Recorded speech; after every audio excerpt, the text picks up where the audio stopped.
Slovakia, the phone cut off, but yeah, you know, the point stands, man. Pretty much the microchip is going to be the next thing. But now you got people who are what the law's doing is he's putting a spirit on his elites to cause chaos. Yeah. You know that because they work with the left hand side. Yeah. And they bring their order about by chaos. So they're doing this chaos right now, and then they're going to bring about their order, their unrighteous order. But the Lord ain't going to allow that pursuant to Job, the 20th chapter. The Lord is going to bring righteousness upon the earth. Job 20 and 5. Yeah. When he's about to fill his belly. In fact, might as well grab that real quick. I'll quickly get that. Yeah. This is Job 20 and I think it's around... yeah. No, 20. Yeah, can't. 22, 23. Oh, can't. Yeah, can't. It's you want me to read it for you? Can't. This is Job chapter 20 verse 22. In the fullness of his sufficiency, he shall be in straits. Every hand of the wicked shall come upon him. When he is about to fill his belly. So yeah, right now he's about to fill his belly. Right, and what do you call it? And what is that? Right, so if you imagine you got a guy who's cooking a meal, right? You know, over the last 400, however many hundred years, right, he's been getting the ingredients together. Right, he's got the leeks, he's got the garlics, the onions. Right, he's bought these. He's got a nice pot. He's got the fire going. Right, he's had to slow cook the meat. Right, the meat's been slow cooking, whatever, what have you. Right, and now he's putting the things on the plate. He's hungry. He's famished. Right, Esau at the end of the day, he can't wait. Right, people they rub their hands before they eat.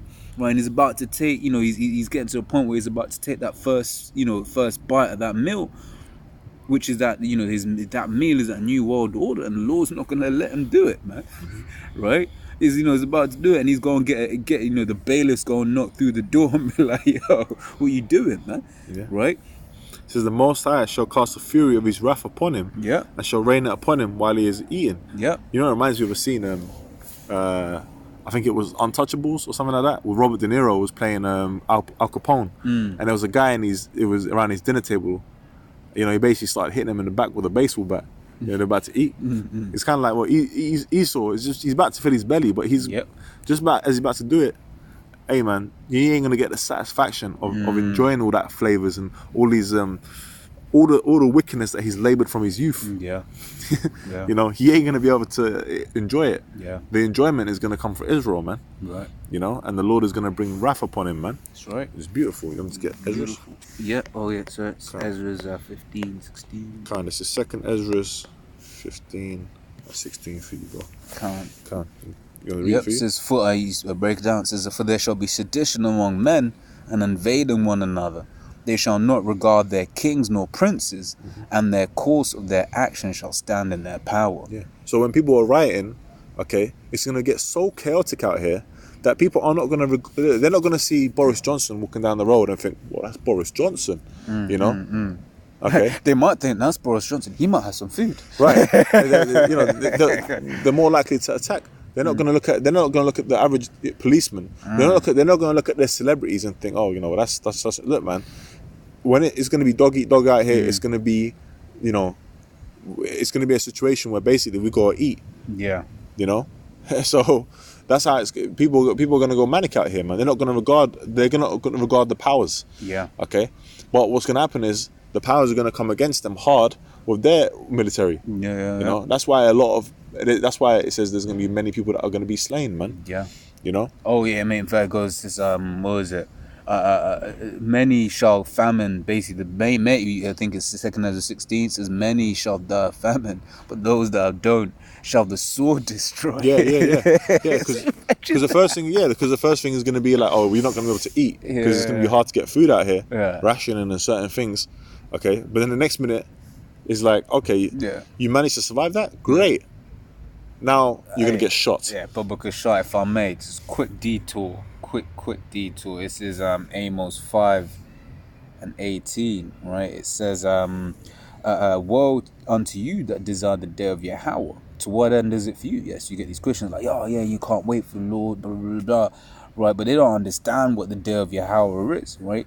So the day of Yahweh is darkness and not light.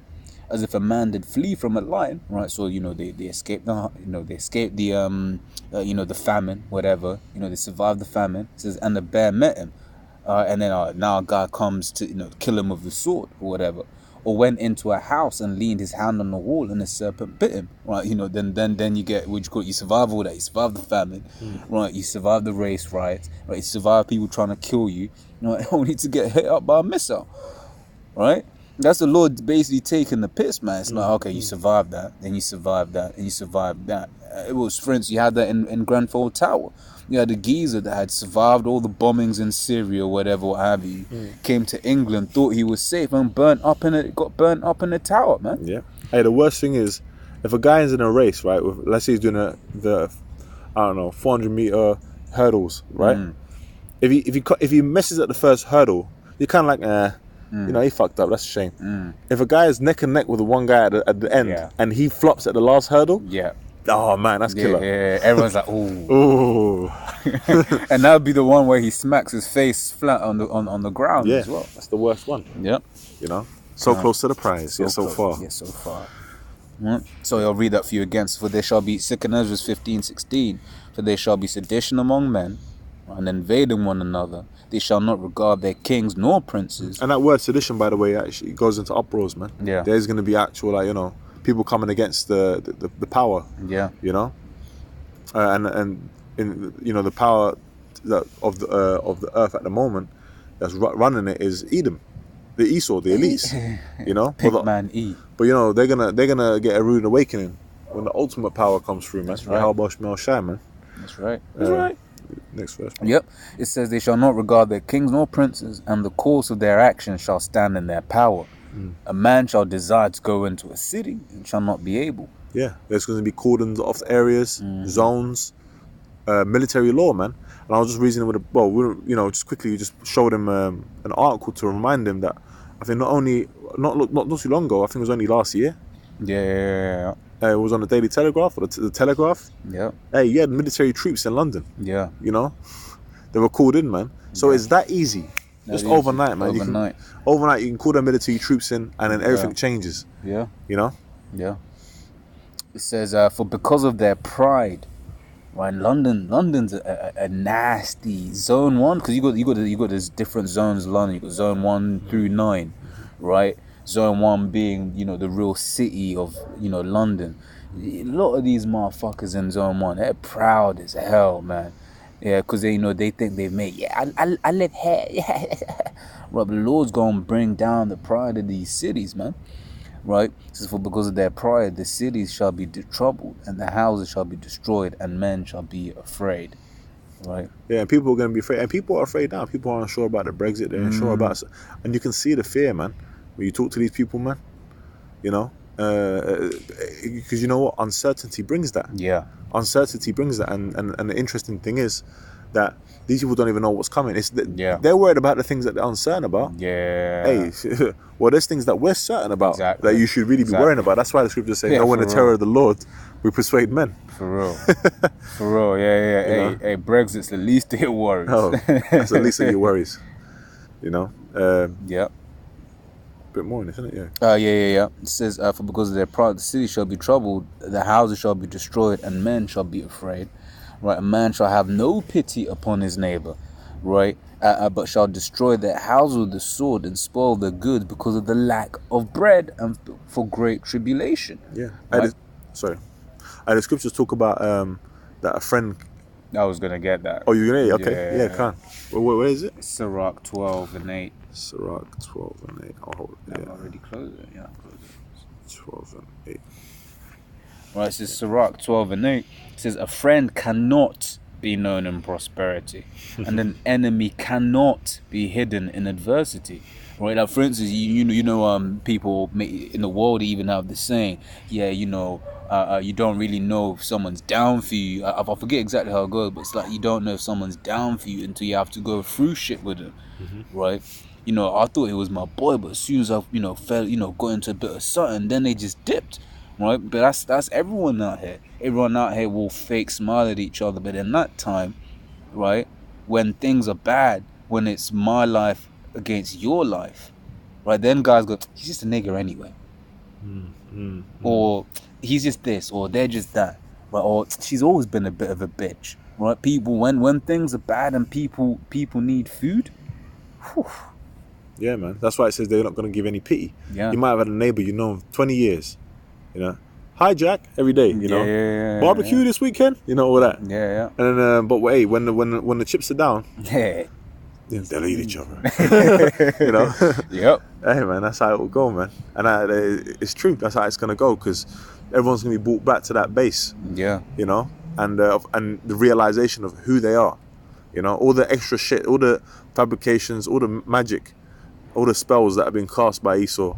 Yeah. You know, that's all going to be done away with, man. That's okay. Right. But even despite that, they're still going to harden their necks, man. Same way they did it in Egypt. Yeah. Hey, because it's beautiful. Right. That's how the Lord wants it. That's right. Right. And this time it's gonna be televised, man. People go and see this devil getting destroyed, and it's beautiful at the end of the day. Okay. Right. So it says in the prosperity of a man, enemies will be grieved, but in his adversity, even a friend will depart. Right. So even in what do you call it? When things get hard, people got, like you're saying, guys, you thought were your boy. You realize they weren't your boy. Hey, we sort of experienced that. We were back in the day. You had all these guys that you thought were cool, whatever. Then you tell them, oh yeah, I'm a Hebrew Israelite. This is what I believe, and all of a sudden they just start looking at you like, yeah, alright, man, and they go back, talk behind their back, say, he's gone a bit crazy. He has, because then you make friends of your true friends, the brothers. Exactly. Because the scriptures say, how can two walk together? At least they be agreed. That's right. So it's only a matter of time, man. Yeah. Calm. So yeah, I mean, as always, Lord's word, I was edifying. Keep your heads up. I pray to the Lord to keep you, protect you, give you the strength to continue in these days, right, in these wicked times, because the times are evil, right? Pray for that faith. Pray more, and pray that one of the elect. Pray for brothers out, all around the world. The brothers in the Bahamas were okay. Lord protected them. Just a reminder, the Lord will protect His men, right? Because that was, they what did they say about the storm? They said if it could go higher, that's what Dorian would have been. Right? They were saying this was a crazy storm, but the Lord protected His men. So that's a testament and a testimony, for all of us, right? So Lord's what I was edifying. You got anything, brother? Just blessings to the elect, man. Alright, so we'll go give all praise to Yahweh, Ba'Hashem, Ba'Hashem, Ba'Kakadash, double honors the apostles of GMS, and honestly brothers in the work of truth, sincerity. Shalom.